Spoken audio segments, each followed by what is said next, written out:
Buen día para todos y todas, soy John Freddy Suárez Loaiza, su instructor del INELEC Proyectos, Proyecta tu Futuro, y el día de hoy vamos a hacer un video en el que vamos a compartirles un análisis de una estructura con algunas recomendaciones constructivas y de mantenimiento.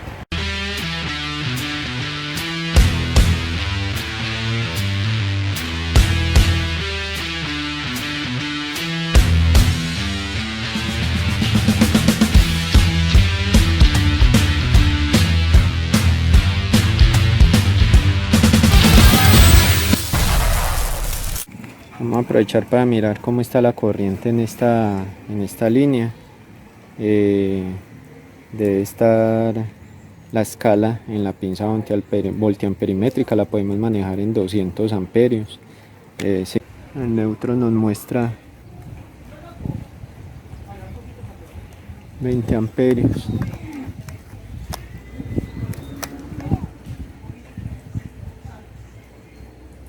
$3.3 amperios, 23.3, 3.9. Eso quiere decir que se está manejando una mayor carga en la segunda fase. Bueno, estamos haciendo un análisis acá en esta estructura. Es en un poste de 8 metros, es una red de baja tensión. La red es trifásica y es en línea abierta como se construía anteriormente. Recordemos que estas redes ya se han cambiado hoy en día por red trenzada, ¿sí? o red autosoportada o en cable multiplex. Esta red está construida pues en cable ACCR desnudo. Como podemos ver, inicia normalmente por el neutro en la parte de arriba. Está en una ACCR número 4 y las fases que las vemos acá siguientes están en ACCR número 2. Recordemos que ya hoy en día ya no se utiliza el neutro en un calibre diferente. La idea es que sean en un mismo calibre todas las líneas. Y acá en la parte de abajo pues vemos también en ACCR número 4 vemos las dos líneas de alumbrado como se utilizaban anteriormente. O sea, en total 6 líneas en esta estructura. ¿Qué más podemos ver acá? Lo que les decía, tener en cuenta que ya el neutro no se utiliza en un calibre menor. La idea es que sean en un mismo calibre. Aquí pues hay básicamente como una mezcla de lo que son las conexiones hoy en día en red autosoportada, que es utilizando la caja portabornera, ¿sí? Estas son cajas, por ejemplo, para 8 usuarios nomás. Por esa razón hay 2 cajas en esta estructura, para poder que den capacidad para la cantidad de usuarios que hay aquí conectadas. Y la portabornera pues se conecta a la red básicamente con un cable de potencia que vemos acá, con un cable de fuerza. Me disculpan ahí que me quité el guante un momentico para poder manipular el celular, pero acá estoy hacia la parte de atrás de la red para no tener ningún contacto con ella. Listo, y vemos cómo se hace la conexión del cable de fuerza a la red, ¿sí? Esta conexión como está, hay varias falencias, ¿sí?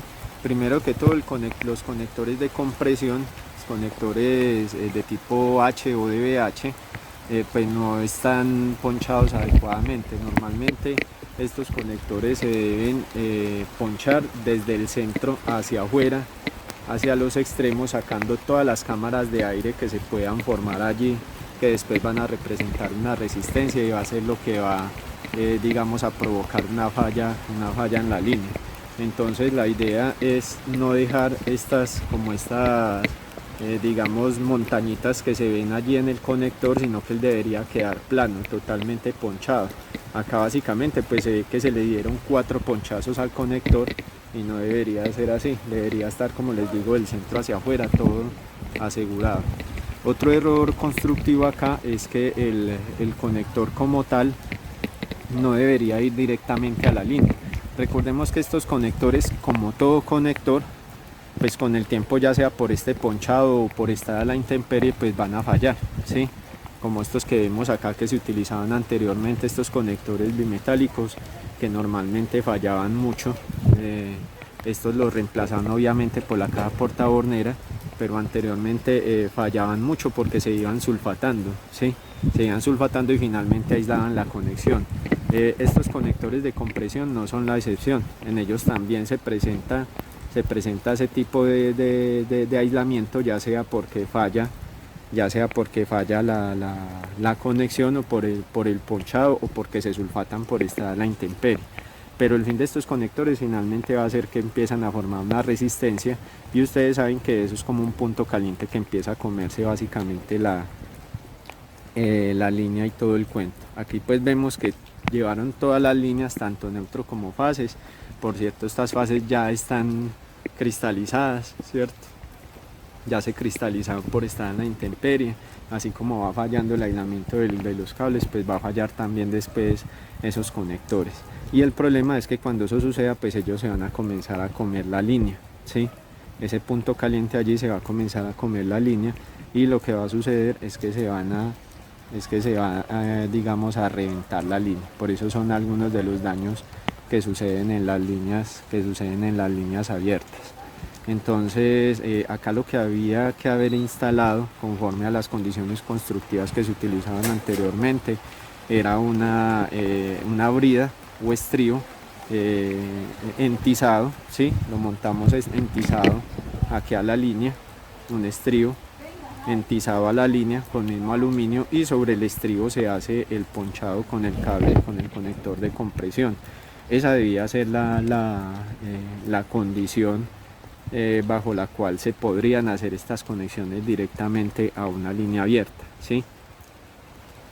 Ahora, si se colocaron cajas portaborneras y se colocaron con su respectiva conexión de cable de fuerza o cable de potencia, normalmente un 2x4 más 4, si se hizo esa conexión, pues lo ideal era que se hubiera reemplazado todo este tramo por red autosoportada, ¿sí? Por red trenzada. Recordemos que estos son elementos utilizados para hacer conexiones antifraude, ¿sí? Aquí básicamente pues simplemente lo que se le dio fue una solución a las conexiones que quizás estaban fallando con estos conectores bimetálicos, y lo que se hizo fue pasar las acometidas a cajas portabornera, donde obviamente pues las conexiones van a estar más protegidas, ¿sí?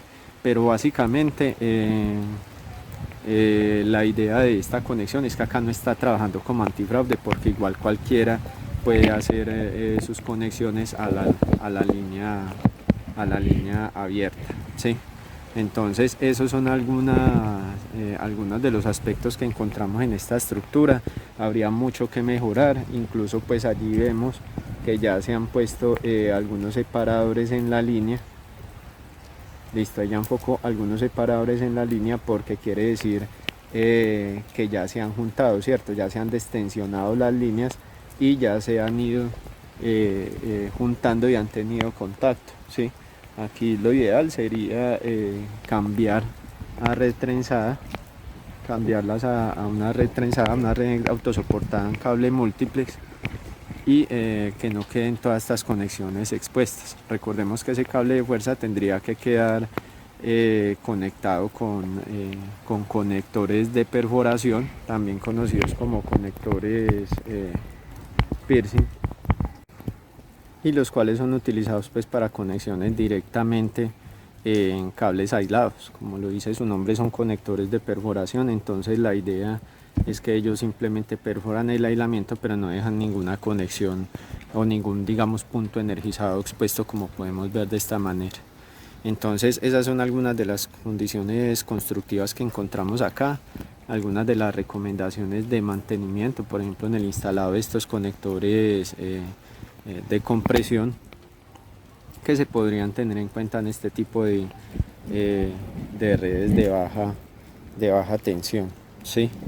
Estas redes, como el cuento, ya están mandadas a recoger, ya son muy riesgosas. Entonces incluso estas líneas de alumbrado público pues sobran, porque ya la idea es que el alumbrado público se puede conectar directamente a la caja portabornera y no se necesita o más bien se necesita en este caso que la luminaria tenga directamente una conexión a perdón, una fotocelda que la haga independiente y de esta manera poderse conectar directamente a la caja portabornera. Bueno, esto es todo por el momento. Esperamos que el video haya sido de su agrado. Por acá mojándonos un poquito, pero como les decía, estos son los gajes del oficio. Recuerden cuidarse mucho en este aislamiento, en esta cuarentena, seguir las recomendaciones y solo nos queda desearles saludos y bendiciones para todos. Ya vamos para abajo, ya terminamos acá, pero bueno, ya también mermó la lluvia, entonces eso es lo importante, que no nos mojamos tampoco mucho. Esperamos que nos acompañen en una de nuestras próximas publicaciones. Que estén muy bien, gracias.